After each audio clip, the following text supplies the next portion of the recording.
Ya baik, bismillahirrahmanirrahim. Alhamdulillah. Alhamdulillahilladzi arsala rasulahu bil huda wa dinil haq liyuzhirahu ala dinihi wa kafa bisyahida asyhadu an la ilaha illallah wa asyhadu muhammadar rasulullah nabi ba'da ma ba'du. Rabbi shrah li sadri wa yassir li amri wa hlul 'uqdatam min lisani yafqahu qawli.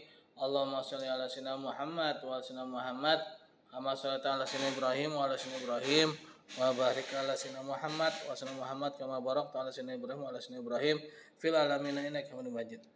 Ya baiklah teman-teman, alhamdulillah ya kita dapat berkumpul kembali dalam acara perkuliahan kita ya. Nah, kali ini kita akan membahas mengenai kontribusi Islam ya dalam peradaban dunia ya.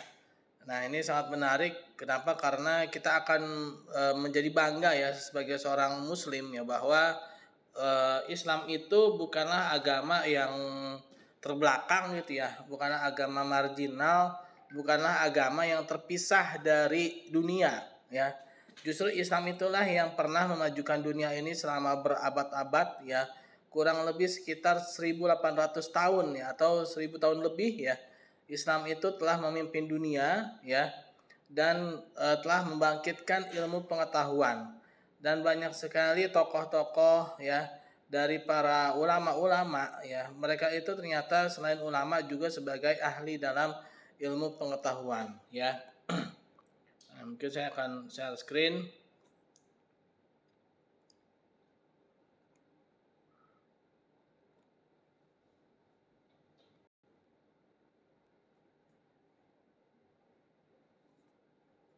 Yang mana nih, moderasi atau yang ini ya? Oh ini. Nah ini ya teman-teman ya, kontribusi Islam bagi peradaban dunia. Nah, apa pembahasannya itu bagaimana sejarah Islam ya bagi peradaban dunia, lalu kontribusi Islam pada bidang kesehatan, filsafat, pendidikan, ekonomi, politik, hukum, sosial, dan budaya. Dan bagaimana peran ulama dan cendekiawan dalam peradaban dunia ya. Nah, bagaimana Islam dulu memimpin ya sebagai agama tapi juga sebagai pemantik kemajuan ilmu pengetahuan. Sebagaimana kita telah ketahui bahwa di dalam wahyu yang pertama kali turun itu adalah Quran surat Al-Alaq 1 sampai dengan 5 ya. Nah, pada surat Al-Alaq 1 sampai dengan 5 itu ya Allah Subhanahu wa taala yang berfirman ya bahwa diperintahkan untuk membaca ya, Iqra ya kan, Iqra bismi rabbikal ladzi khalaq kan. Nah, bacalah dengan nama Tuhanmu yang telah menciptakan ya. Nah, ini menarik ya, dalam Quran surat Al-Alaq 1 sampai dengan 5 itu Rasulullah SAW yang ketika itu belum bisa membaca ya, tidak bisa baca tulis ya, tapi diperintahkan untuk membaca ya. Artinya apa? Membaca sini bukan sekedar membaca tapi belajar gitu ya, belajar dan juga diperintahkan untuk bisa melihat situasi. Nah, inilah ya yang harus kita renungkan juga ya sebagai umat Nabi Muhammad SAW, bahwa kita juga harus pandai-pandai membaca ya, bukan sekadar membaca buku ya, tapi juga membaca situasi, ya, membaca kondisi ya. Kita sebagai umat Islam ini harus memiliki rasa kepekaan gitu ya terhadap lingkungan gitu ya. Nah, ini adalah salah satu poin penting ya di dalam Quran surat Al-Alaq 1 sampai dengan 5 ini ya. Nah, ini dikatakan bahwa Islam telah memberikan pengaruh besar terhadap perkembangan peradaban dunia sejak abad pertengahan ya. Nah, sejak abad ke-6 ya sampai dengan abad ke-18 19 itu ya. Abad ke-18 sampai dengan abad 19 ya. Islam memimpin dunia ya dengan luar biasa gitu ya, dengan perkembangan ilmu pengetahuan. Nah, mungkin nanti ada nih sedikit mengenai tokoh-tokoh ya yang telah membawa ya kemajuan teknologi ya pada yang pada berpengaruh sampai dengan saat ini ya. Nah, masa kemasan Islam. Nah, selama masa kemasan Islam, para ilmuwan muslim berkontribusi secara sangat signifikan sekali. Karena pada saat itu memang dunia mengalami dark age atau mengalami kegelapan, di zaman-zaman kegelapan. Kenapa mengalami zaman kegelapan? Karena pada saat itu mereka maksudnya di luar Islam ya, mereka mengalami yang namanya trauma terhadap agama mereka ya. Kenapa mereka bisa trauma terhadap agama mereka? Karena mereka dikungkung oleh pemikiran-pemikiran dari agama mereka. Mereka yang agak bersimpangan gitu ya dengan agama mereka, mereka langsung diberikan hukuman yang sangat berat, bahkan diberikan hukuman mati. Sebagaimana yang terjadi gitu ya kepada para ilmuwan-ilmuwan dan juga kepada para pemikir-pemikir ya, yang mana mereka ketika berseberangan dengan ketika itu rohaniawan ya, mereka mendapatkan hukuman yang sangat sangat berat gitu ya. Nah, berbagai bidang itu termasuk bidang matematika. Nah, matematika ada al-Khawarizmi ya. Nah, lalu ada astronomi. Astronomi siapa nih ya? Kedokteran itu Ibnu Sina, ya, filsafat dan filsafat. Nah, filsafat ini banyak ya. Ada Imam Al-Ghazali, ada Ibnu Rus ya. Itu para ahli filsafat ya. Mereka mengembangkan ilmu pengetahuan dengan berpijak pada Al-Qur'an dan hadis. Ya, jadi mereka mengembangkan ilmu itu tidak berat sebelah gitu ya. Mereka seimbang ya. Dan pusat keilmuan ketika itu ya, kota-kota besar di dunia seperti Baghdad, Damaskus dan Cordova menjadi pusat-pusat keilmuan yang gemilang. Nah, di sana berkembang perpustakaan, tempat penelitian ya, dan lembaga pendidikan tinggi yang menarik para ilmuwan dari berbagai penjuru. Dan bahkan para ilmuwan barat itu banyak yang belajar ke sana ya. Mereka mengambil ilmu ya, lalu akhirnya mereka kembali bangkit ketika di abad ke-17 ya. Mereka mengalami yang namanya Renaissance. Nah, mereka itu sebenarnya Renaissance juga bukan berarti mereka itu tanpa modal. Mereka juga pakai modal juga dengan cara apa? Belajar mereka. Belajarnya ke siapa? Ke orang Islam ya. Jadi ketika itu para ilmuwan barat itu mereka banyak belajar pada orang Islam. Nah, pengaruh global ya. Nah, kontribusi dunia Islam dalam berbagai bidang ilmu pengetahuan memberikan dampak yang luas bagi peradaban manusia. Banyak teori dan penemuan ilmiah Muslim yang kemudian mempengaruhi perkembangan ilmu di Eropa dan belahan dunia lainnya. Nah, nanti ya saya akan jelaskan ya mengenai bagaimana para ilmuwan Muslim itu mereka memberikan kontribusinya. Nah, ini ada nih ya. Nah, Islam memberikan kontribusi yang signifikan terhadap perkembangan ilmu pengetahuan.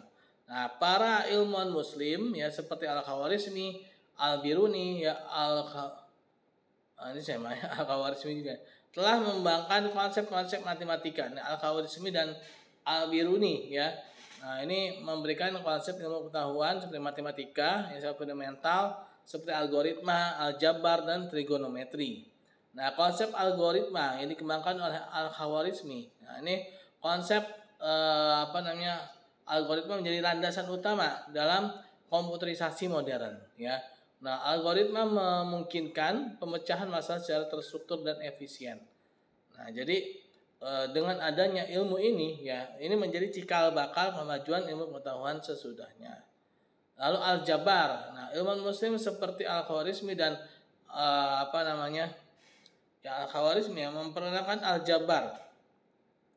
Aljabar sistem matematika yang memungkinkan manipulasi simbol-simbol untuk menyelesaikan persamaan. Ya. Lalu trigonometri. Nah, ini juga ya dari Al-Khawarizmi ya, trigonometri. Konsep-konsep dasar trigonometri seperti sinus, kosinus dan tangan dikembangkan oleh ilmuwan Muslim seperti Al-Biruni. Ya, ini menjadi landasan bagi perhitungan astronomi dan navigasi ya. Nah, itu ketika kita mengetahui ya kalau sinus, kosinus, tangan itu kan mengenai segitiga ya, segitiga yang mana tinggi ya, lalu panjangnya, lalu dapat diketahui berapa kemiringannya ya. Nah, sumbangan Islam dalam bidang astronomi ini ya. Nah, peradaban Islam telah memberikan kontribusi yang sangat signifikan terhadap perkembangan astronomi di seluruh dunia. para ilmuwan muslim ya seperti Al-Biruni, Al-Khawarizmi dan Al-Farghani ya telah melakukan berbagai penemuan-penemuan. Nah, ini penting nih ya, penemuan-penemuan di bidang astronomi ya. Nah, seperti pengembangan observatorium astronomi canggih yang tersebar di wilayah kekuasaan Islam ketika itu, seperti di Damaskus ya, Baghdad dan Samarkand ya. Nah, ini penting ya, ada observatorium, yaitu seperti tempat meneliti keberadaan benda-benda langit ya.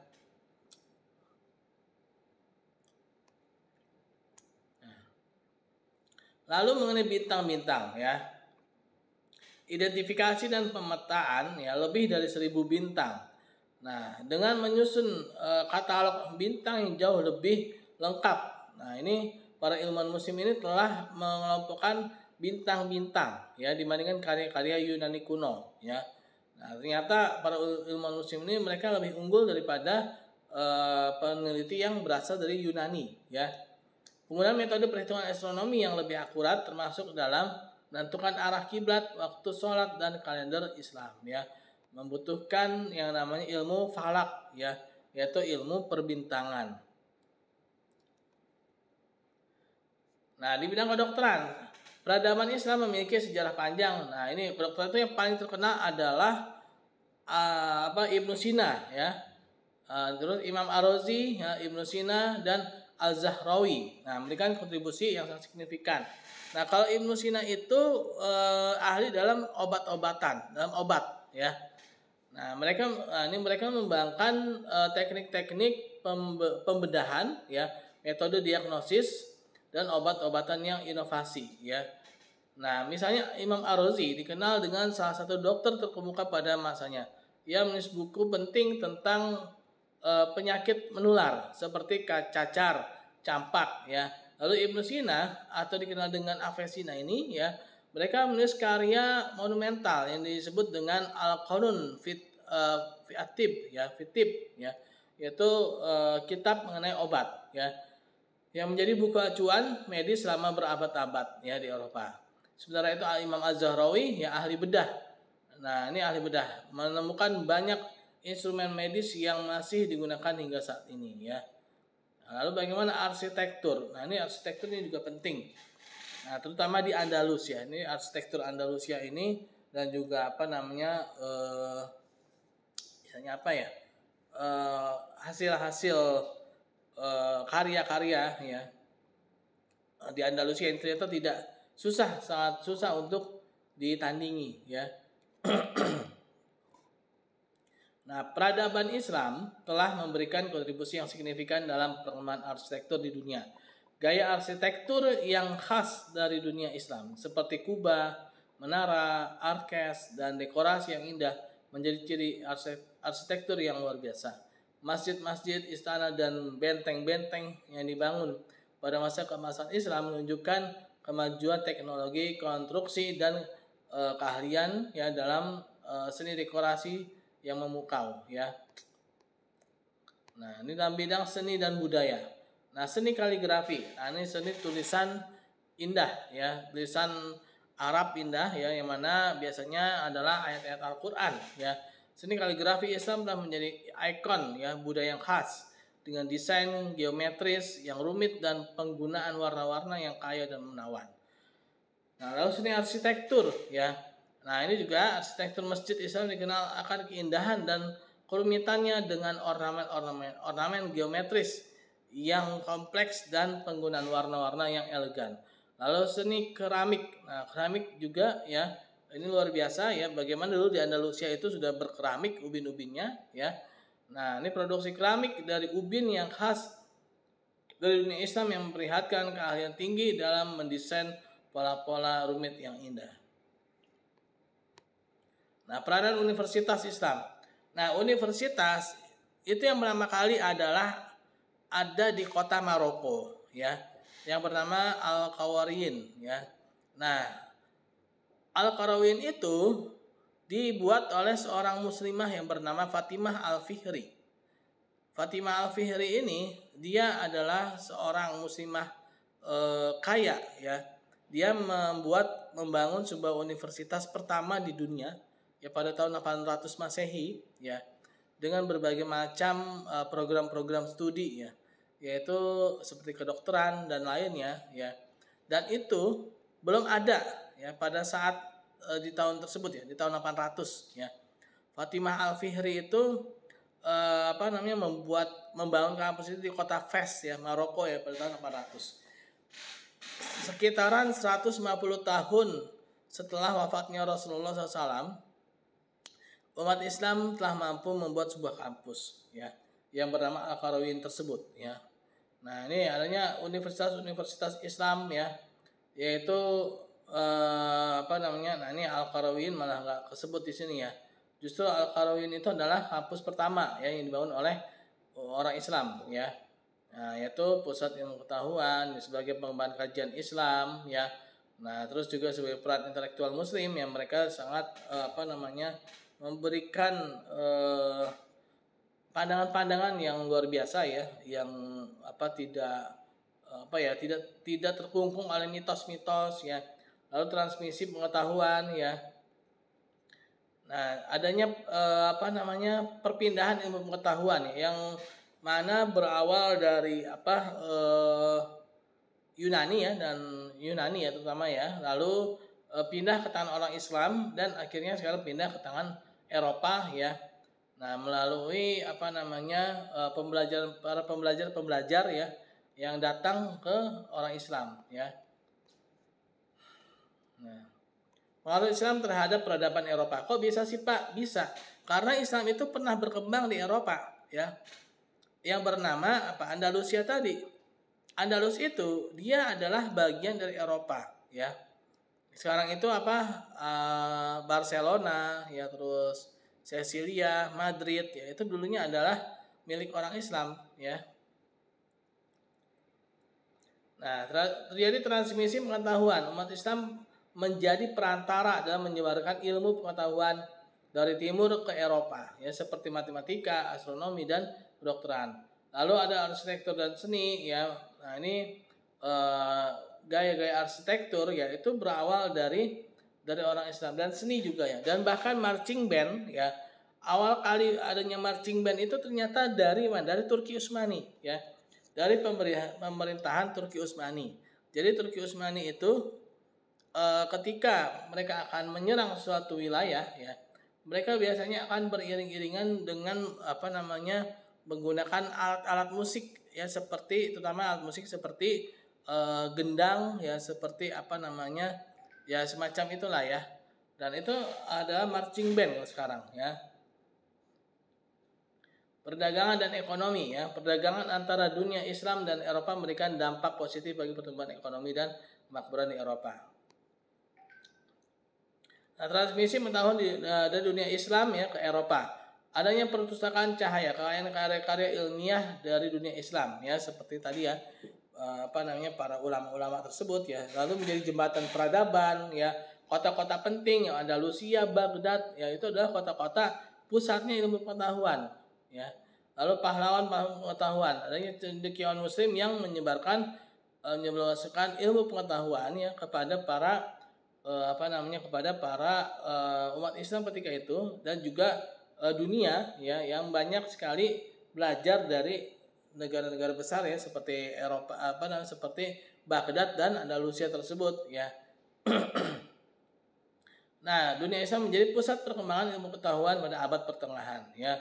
Kekayaan berbagai karya ilmiah ini kemudian ditransmisikan ke Eropa melalui kota-kota penting yang menjadi pusat perdagangan dan pertukaran budaya. Lalu kontribusi Islam di bidang perdagangan. Nah, di bidang perdagangan itu ada ahli ekonomi yang bernama Abu Ubaid Al-Qasim ya. Abu Ubaid Al-Qasim itu dia punya kitab namanya Al-Amwal ya. Nah, kitab Al-Amwal ini sekarang itu ditiru ya oleh Adam Smith ya. Adam Smith dia menulis kitab namanya The Wealth of Nation, artinya adalah harta. The wealth itu adalah harta. Nah, Abu Ubaid Al-Qasim dia juga menulis sama. Jadi 600 tahun sebelum Adam Smith itu membuat kitab The Wealth of Nation tadi, Abu Ubaid Al-Qasim itu telah membuat kitab Al-Amwal. Al-Amwal itu isinya tentang instrumen-instrumen keuangan sosial publik Islam, ya, seperti zakat, infak, sedekah, wakaf, lalu dan yang lainnya seperti fai, ya, ghanimah, ya, jizyah, ya. Nah, itu telah dikemukakan oleh Abu Ubaid Al-Qasim, dan itu sebagai sumber-sumber ilmu pengetahuan, sumber-sumber pendapatan dan bagaimana pengeluaran negara, ya. Nah, Islam itu pernah menjadi sebagai pusat perdagangan global, ya. Negara-negara Islam seperti di Mekah, awalnya Mekah, ya, sebagai pusat peribadatan dan juga sebagai pusat perdagangan, ya. Kenapa jadi pusat perdagangan?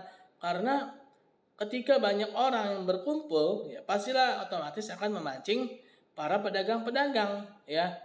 Nah, ketika para pedagang itu mereka banyak di sana, maka otomatis perekonomian, uang, ya, itu juga banyak yang berkumpul di sana juga, yang menjadi pusat perdagangan global, ya. Nah, menjadi sistem keuangan yang maju, ya, karena terlalu kompleksnya perdagangan tersebut, maka pastinya butuh yang namanya mata uang, ya. Nggak mungkin, ya, kalau dengan sistem barter. Kalau antara tukang sayur dengan ibu-ibu, ya, itu mungkin bisa aja, ya, dengan sistem barter. Tapi kalau sampai melibatkan banyak sekali orang, ya, dengan sistem barter itu sangat sulit, ya. Pasti akan lama, ya, pasti akan menemui hambatan-hambatan dalam hambatan-hambatan dalam transaksi, ya. Lalu jaringan perdagangan yang luas, ya, umat Islam membangun jaringan perdagangan yang menghubungkan, ya, kawasan dari Cina hingga Eropa, ya, yang memfasilitasi pertukaran barang, jasa, dan ide-ide. Inovasi teknologi, kontribusi Islam dalam bidang navigasi, ya, dalam penanganan barang dan teknik perkapalan yang mendukung peningkatan aktivitas perdagangan lintas benua, ya. Nah, bagaimana peran muslimah dalam peradaban Islam? Nah, ini juga penting, ya. Nah, muslimah ini juga sangat memiliki kontribusi yang sangat besar. Tadi contohnya adalah Fatimah Al-Fihri, ya. Dia adalah seorang muslimah yang membuat universitas pertama kali di dunia, loh, ya. Ini bukan cuma di dunia Islam, tapi di dunia seluruhnya, ya, yaitu seorang muslimah yang bernama Fatimah Al-Fihri, ya. Nah, Fatimah Al-Fihri ini dia membangun kampus Al-Qarawiyun, ya. Nah, Al-Qarawiyun itu di kota Fes, Maroko, ya. Dia membangun sebuah universitas yang mana sampai sekarang seluruh universitas itu sebenarnya mengacu ke sana, ya, secara peraturannya, ya. Kepemimpinan, ya. Nah, ini tadi, ya, banyak seperti Ratu Arwa di Yaman dan Sultan Safia di Turki, ya. Nah, seni dan budaya. Nah, muslimah ini juga sangat memberikan kontribusi, ya, dalam budaya, terutama dalam berpakaian, ya. Nah, ini awalnya dari ketaatan para sahabiah terhadap perintah Allah, ya, dalam menutup aurat. Nah, dari ketaatan mereka akhirnya muncullah sebuah budaya pakaian, ya, yang mana budaya pakaian tersebut ternyata memperindah. Nah, ternyata berbudaya pakaian itu ternyata memiliki estetika yang luar biasa, ya, dibandingkan dengan pakaian yang serba terbuka, ya, yang membuka aurat, gitu, ya. Nah, jadi ini selain dia menutup aurat, adanya spiritualitas Islam, tapi juga memiliki seni dan juga memiliki budaya, ya. Nah, bagaimana dampak peradaban Islam terhadap dunia? Nah, ini. Nah, di sains dan teknologi, ya, tadi, ya, kemajuan di bidang matematika, astronomi, kedokteran, rekayasa mengalir di dunia Islam ke Eropa, memicu Renaissance dan kemajuan pesat dunia Barat, ya. Lalu di bidang ekonomi tadi, ya, adanya seorang pemikir yang Abu Ubaid Al-Qasim tadi yang menulis kitab Al-Amwal, sehingga Adam Smith juga terpacu untuk membuat kitab yang serupa, yaitu The Wealth of Nation, ya. Nah, lalu seni dan budaya, seni arsitektur, kaligrafi, ya, dan juga dekorasi, ya, dari dunia Islam memperkaya khasanah kebudayaan universal. Nah, warisan intelektual, penemuan ilmiah besar. Nah, ini ya, yaitu seperti apa? Algoritma, aljabar, sistem bilangan Arab. Nah, angka 0. Nah, ini juga penting adanya angka 0 ini, teman-teman. Kenapa? Karena dari angka 0 inilah nanti akan berkembangnya ilmu pengetahuan. Ya, dari angka 0, ya angka 0 dan angka 1 atau disebut dengan angka biner. Nah, ini bagi seorang ahli IT, angka biner ini sangat penting. Kenapa? Ada angka biner inilah yang menyebabkan adanya kemajuan IT, ya. Dari susunan angka 0 1 0 1 ya, 0 0 0 1 1 1 ya kan. Nah, itu dari situ akhirnya muncullah suatu apa? Kemajuan teknologi, yaitu adanya apa? Komputerisasi, ya, itu berasal dari angka biner, ya. Nah, angka biner ini adalah angka yang berawal dari kalimat tauhid, ya, yaitu la ilaha illallah, ya. La ilaha 0, illallah 1, ya. Nah, jadi dari kalimat tauhid menjadi sumber inspirasi dalam memajukan peradaban. Lalu sumbangsi filsafat, filsuf Islam seperti Al-Farabi, Ibnu Sina dan Ar-Razi mengembangkan pemikiran filosofis yang mempengaruhi intelektual Eropa pada abad pertengahan, ya. Nah, kenapa sih? Karena Eropa ketika itu mengalami dark age, mengalami kegelapan, zaman kegelapan. Bahkan ada suatu kisah, ya, ada di suatu wilayah Eropa terjangkit sebuah penyakit, ya. Nah, penyakitnya ini berhubungan dengan kulit, ya, penyakit kulit. Nah, ketika itu para pemuka agama di Eropa, ya, mereka mengatakan ini adalah penyakit kutukan. Ya, ini adalah penyakit kutukan. Ini harus bla bla bla bla gitu, ya. Ternyata apa, teman-teman? Obatnya ternyata cuma satu, ya. Obatnya itu cuma satu. Itu orang Islam yang menemukan, ya. Apa obatnya? Mandi, ya. Obatnya cuma satu, yaitu disuruh mandi pakai sabun. Kenapa? Karena Eropa jorok, ya. Ketika itu Eropa itu sangat jorok sekali. Mereka itu ketika ketika BAB, itu kotoran mereka itu dibuang keluar gitu saja, ya. Dan mereka itu mandinya pun jarang. Ya, bahkan yang katanya Ratu Isabella itu, ya, kisahnya Ratu Isabella itu mandinya itu cuma 2 kali seumur hidup, ya. Betapa joroknya mereka, ya kan.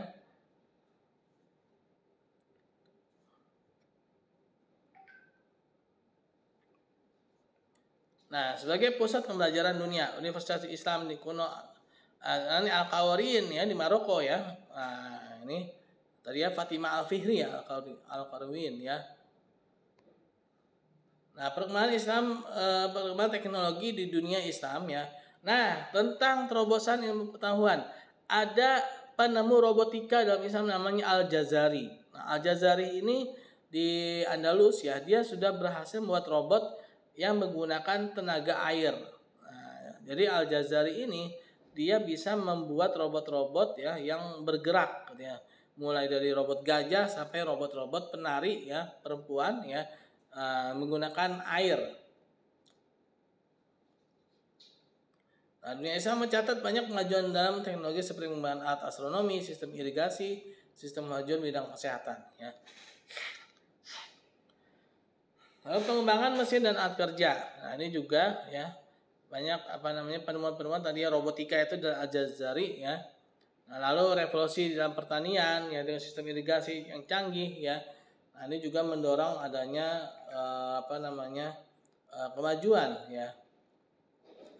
Nah, lalu perkembangan metafisika, filsafat yang memberikan pemikiran-pemikiran seperti Ibnu Rus, Imam Al-Ghazali, yang mengenai konsep Tuhan, mengenai jiwa, alam semesta, dan hubungan antara Tuhan dan manusia, ya.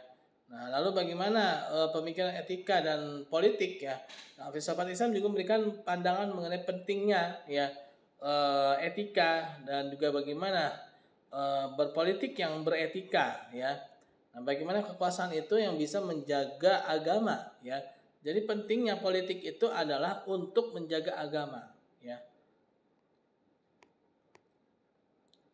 Nah, peranan ulama dan cendekiawan muslim. Ilmu pengetahuan, para ulama dan cendekiawan muslim memainkan peran penting dalam mengembangkan dan menyebarkan ilmu pengetahuan di dunia Islam. Mereka menulis banyak sekali karya-karya ya, seperti Imam Al-Ghazali itu Ihya Ulumuddin ya, lalu banyak lagi ya karya beliau itu seperti yang terjemahan itu Samudra Pemikiran Imam Al-Ghazali, 40 Prinsip Agama, yaitu Bidayatul Hidayah ya. Nah, itu isinya luar biasa teman-teman, kalau pernah baca ya, otak kita tuh kayak diobrak-abrik ya, kayak dibenahin gitu ya. Sama ini kan otak kita mungkin pikirannya ini berantakan. Ketika kita baca kitab-kitab filsafat para ulama-ulama ini ternyata mereka luar biasa, cara logikanya itu bukan main gitu ya. Jadi mereka itu bisa mengarahkan pikiran kita ini menjadi sehat ya, bukan pikiran-pikiran yang menyesatkan lah. Lalu pengajaran, ulama dan cendekiawan muslim bertindak sebagai guru, mentor, dan pemimpin pemikiran di berbagai lembaga pendidikan dan pusat studi. Mereka mendidik dan membimbing umat Islam untuk memperoleh pengetahuan yang bermanfaat. Kepemimpinan, para ulama dan cendekiawan muslim sering menjadi pemimpin masyarakat, memberikan nasihat dan bimbingan spiritual ya, menjadi perantara antara rakyat dan penguasa ya. Jadi perannya sebagai perantara ya, bagaimana menyampaikan keluh kesah masyarakat itu pada penguasa. Awalnya antara pemimpin agama dengan pemimpin kekuasaan itu satu, yaitu Rasulullah dan para sahabat ya. Nah, semenjak Bani Umayyah ya, Bani Muawiyah, adanya pemisahan antara pemimpin spiritual dan pemimpin agama ya. Nah, bagaimana pengaruh Islam terhadap perkembangan bahasa? Nah, ini juga ya, di Indonesia ini hampir sebagian besar bahasa kita ini adalah bahasa Arab ya, berawal dari bahasa Arab. Dan bahkan awalnya di Indonesia ini yang namanya tulisan Melayu itu adalah Arab Melayu ya, bukan Latin ya. Jadi Arab Melayu awalnya itu tulisan Arab tapi Melayu. Bacanya itu Melayu ya, Arab Melayu. Nah, ini sangat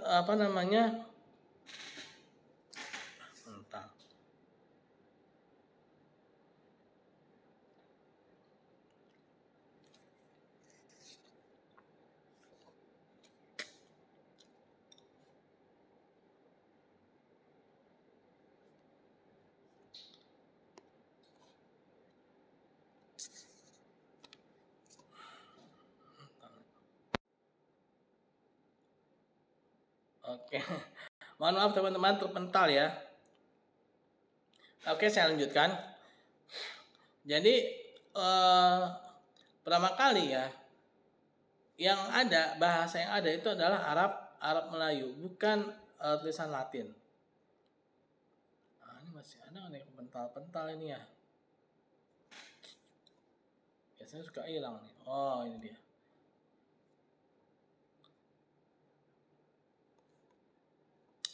Ini.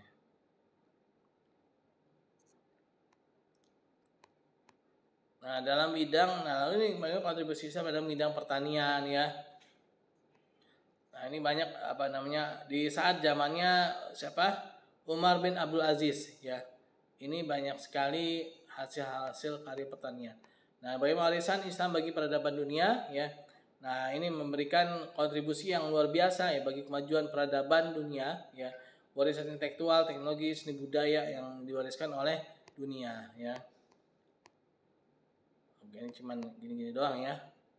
Ini sama aja mengulang nih ya, oke lah. Nah, tadi udah ya. Nah, Cordova itu teman-teman, ini adalah Andalusia ya. Nah, ini adalah kota yang sangat penting. Jadi dari Cordova itu pusat ilmu pengetahuan di Eropa ya, ketika itu Islam ya, sebagai pusat ya. Ada seorang ulama yang bernama Abbas Ibnu Firnas ya. Ibnu Firnas ini adalah orang yang pertama kali menemukan prototipe pesawat terbang. Jadi pesawat terbang yang ada itu bukan dari Wright bersaudara, tapi dari Ibnu Firnas ya. Jadi Ibnu Firnas itu ratusan tahun sebelum Wright bersaudara itu membuat prototipe pesawat terbang, Ibnu Firnas itu sudah membuat pesawat terbang ya, prototipenya ya. Nah, banyak lah ya para ulama ya. Ya mungkin itulah ya pengetahuan holistik ya. Ini materinya hanya berulang aja ya teman-teman ya. Terus bisa saya share ya. Kesehatan spiritual, gaya hidup sehat ya. Nah, lingkungan yang bersih ya. Oke. Nggak ada yang menarik lagi. Yusuf tadi udah ya. Imam Al-Ghazali ya. Ibnu Rus. Nah ini apa dulunya tuh namanya tuh Plato, Aristoteles ya. Nah, sekarang ada Al-Farabi ya. Ibnu Rus tadi juga udah saya sebut ya. Oke, kesatuan alam semesta ya.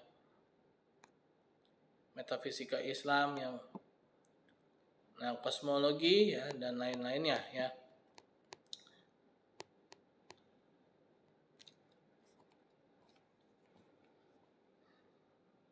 Oke.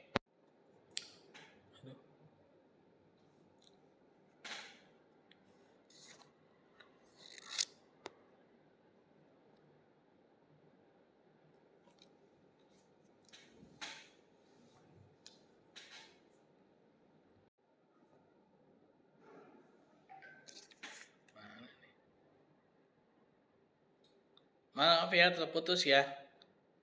Tolong tahu temannya untuk gabung lagi nih. Kita belum absen.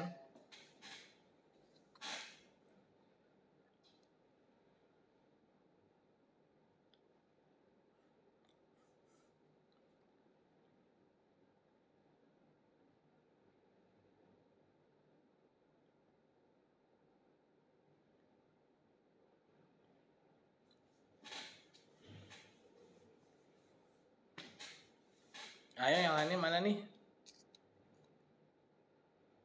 Belum absen nih, belum absen.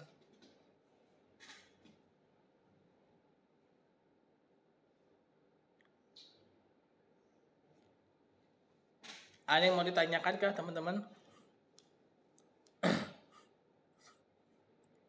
Nggak ada Pak. Oke.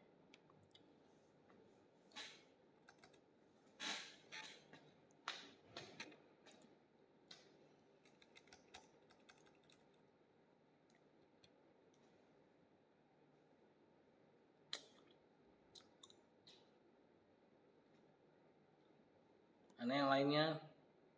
Kita mau absen nih, baru 2 berapa nih? Baru 28 ya.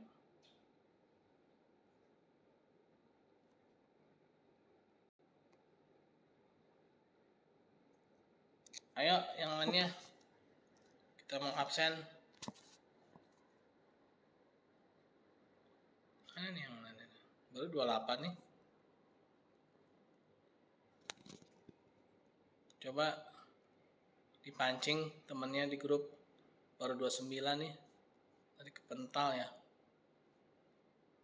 30 ya.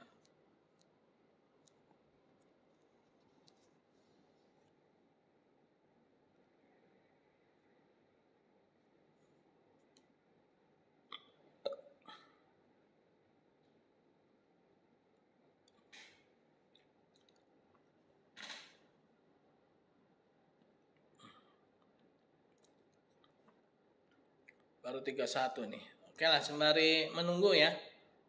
Saya akan coba absen.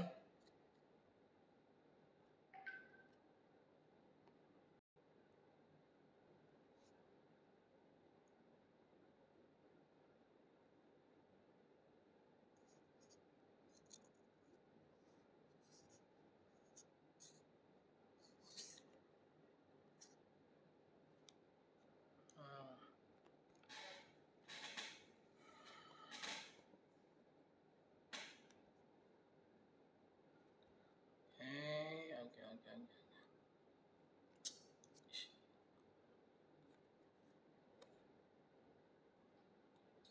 Mana sih?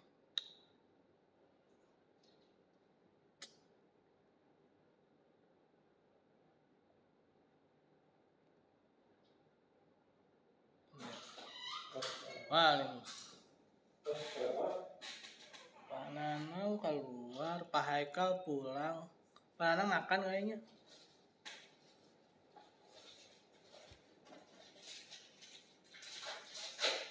Bawa kopi Pak.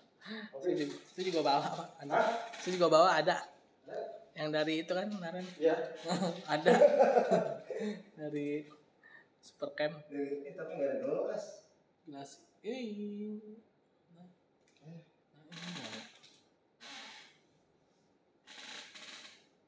Ada gelas yang itu, Pak.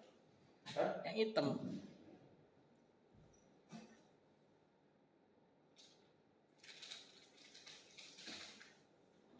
Anak juga pulang. Anak-anak makan kayaknya. Mana ya?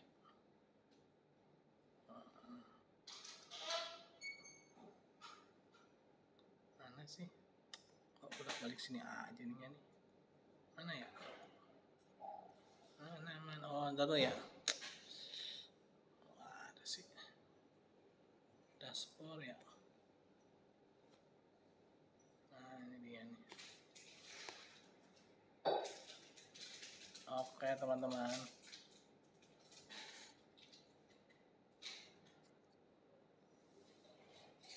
Bungkus berapa? Ambil berapa? Apaan, Mbak? Ambil berapa kemarin? 5 apa ya? Iya. Mie saya nggak nemuin. Di dapur, Pak. Oh iya, di dapur ya. Saya kan nggak sempet ini Pak ke dapur. Pertemuan ke-9. Mana?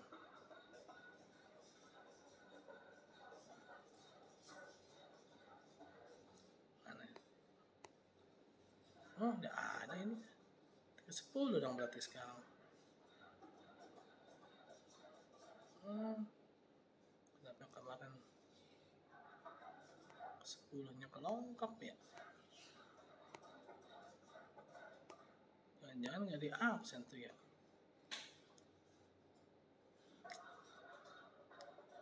Mengenai kontribusi ya.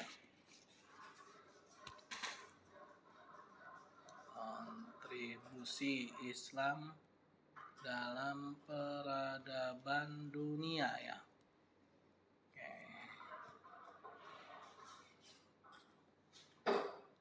Kontribusi Islam ya. Mana teman-teman nih, setelah moto ini bangga nggak jadi seorang muslim nih? Jangan sampai sama aja ya. Tahu nggak tahu nggak bangga juga ya. Ini udah berapa orang? Oh, baru 36.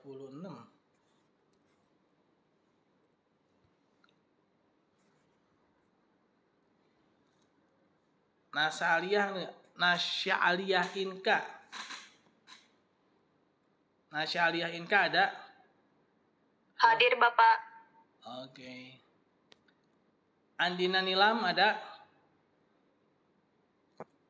Andina Nilam Ramadhani. Hadir Pak. Oke. Zalfa Al-Yasifa Meka. Hadir Bapak. Aisyah Putri Cantikayani. Aisyah Putri ada. Keisa Kanaya Pernemana. Hadir Bapak. Muhammad Usin Madani. Pak, hadir Pak. Oke. Muhammad Abdallah Fatah. Hadir Pak. Salsabila. Ada Salsabila? Nggak ada. Alif Yaumil Haj Abizar. Alif Yaumil ada? Hadir Pak, hadir. Oke. Anggita Aulia Putri. Anggita Aulia Putri ada? Hadir Pak. Hadir Pak. Cintami Seisa Iza Natania. Hadir Pak. Raya Rumaisa Akmal. Raya ada Raya. Raya Rumaisa. Selvira Rasyadani. Hadir Pak.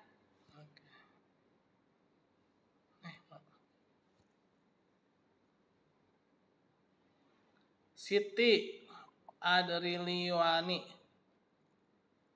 Siti Hadir, Pak. Naifa Febriana Putri. Hadir. Naifa ada Naifa. Naifa. Hadir, Pak. Fauzi Rasya ada. Hadir, Pak. Putri Salsabila Hadia. Hadir, Pak. Muhammad Fahrizal. Hadir, Pak. Hadir. Oke. Rangga Dwi. Hadir, Rangga Pak. Dwi Hanggara. Hadir, Pak. Hadir. Ananda Putri Iswiramanda. Hadir, Pak. Oke. Muhammad Alif Erwan. Muhammad Alif Erwan ada nggak?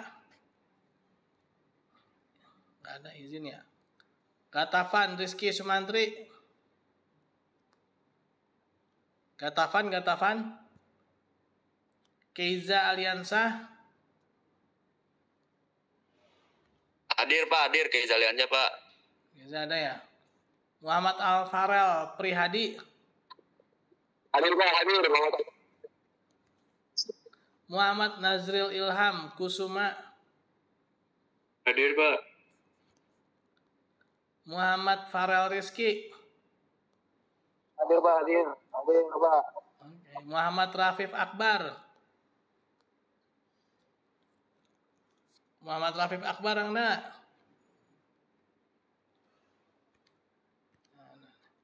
Aditya Ilyasa. Aditya Ilyasa. Pak, saya hadir, Pak. Ya siapa? Aditya. Muhammad Rafis dulu belum, Pak? Muhammad Rafis, Pak. Nah, ya. Ada. Ya, Muhammad Rafis hadir, Pak. Ya. Aditya Ilyasa ada nggak? Aditya Ilyasa. Abian Manggala Abbas. Ada Aditya. Hadir, Pak. Hadir, Pak. Abian ya. Dewi Sekar Pembayun. Hadir, Pak. Oke. Eka Buanasari. Hadir, Pak. Freddy Yanuar. Nah, ini Freddy Yanuar nih. Tidur kali ya. Intan Azahra Hermawan. Intan. Muhammad Arsal. Hadir, Pak. Ini siapa? Hadir, Pak. Intan Azahra. Arsal hadir, Pak. Oke. Sherin Aurel Rahmania. Hadir, Pak. Kaila Ramadhani. Hadir, Pak. Safitri Octavia. Hadir, Pak. Muhammad Faris Ar-Rasid. Hadir, Pak. Diva Ratu Fauzia. Ada Diva Ratu. Nurul Hanifah. Ada. Muhammad Rafa Al-Fazri Azhar. Hadir, Pak. Zelita Zahwa nih, Zelita Zahwa tadi keluar dari grup ya? Kenapa nih Zelita Zahwa? Nge-live ya? Dari grup ya? Untuk Jelita Jawa, Pak, udah keluar dari Pancasila, Pak. Oh. Rasa Islami Putra. Hadir, Pak. Oke. Ya, oke lah teman-teman. Kita sekarang pertemuan ke-10 ya. Kok 8-nya kelengkap ini saya nih. Oh, pantesan. Pak, maaf atas Raya Rumaisa Akmal hadir ya, Pak. Ryan. Tadi nyautnya. Raya Rumaisa Pak, saya juga, Akmal, Pak. Atas nama Muhammad Ali Perwan hadir, Pak. Aman.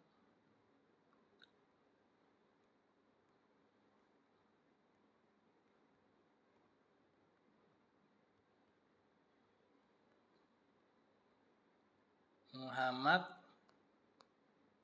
siapa tadi? Fatah. Muhammad Alif Erwan, Pak. Raya Rumaisa ya tadi ya? Betul, Pak. Oh ya udah nih ada. Ada nggak nyaut ya?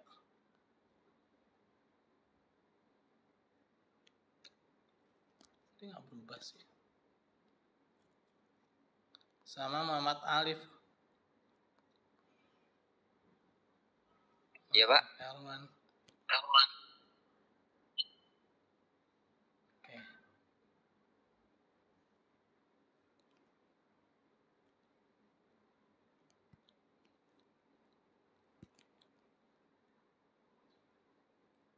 Ya, oke, udah ya.